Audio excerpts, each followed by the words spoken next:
తనకు తన ఆస్తులకు రక్షణ కల్పించాలని దివంగత పారిశ్రామికవేత్త ఎర్నేని జానకి రామయ్య కుమార్తె రాజరాజేశ్వరి ఆవేదన వ్యక్తం చేస్తున్నారు. తన ఆస్తిని సొంత చెల్లెలే లాక్కోవాలని చూస్తున్నారని ఆరోపిస్తున్నారు. తండ్రి ద్వారా ఎన్నో ఆస్తులు వచ్చాయన్నారు.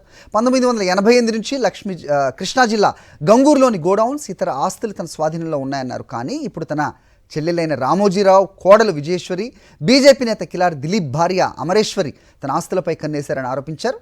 గంగూరులోని గోడౌన్స్ను కనీసం సమాచారం ఇవ్వకుండా కూల్చేశారని, వాటి స్థానంలో ఈనాడు ప్రియా ఫుడ్స్ పెట్టేందుకు ప్రయత్నిస్తారని ఆరోపిస్తున్నారు. పోలీసులను ఆశ్రయించినా న్యాయం జరగలేదని వాపోతున్నారు. తనకు తన ఆస్తులకు రక్షణ కల్పించాలని కోరుతున్నారు ఆమె.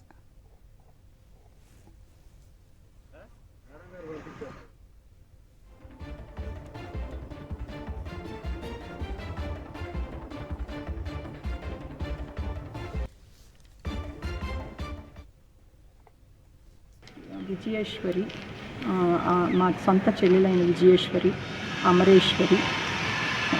అమరేశ్వరి గారి భర్త దిలీప్ అడ్డుకుంటూ నా ప్రాపర్టీస్ని పూర్తిగా ధ్వంసం చేస్తూ, నన్ను బెదిరిస్తూ, భయపెడుతూ,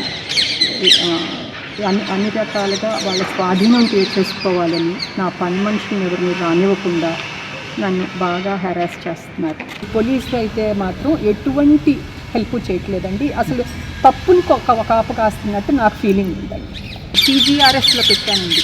పీజీఆర్ఎస్ని వెళ్ళి ఆశ్రయించాను. ఎప్పుడు ఏప్రిల్లో నా ఆస్తి మీద నా మీదే కేసు కట్టించాడండి సిఐ.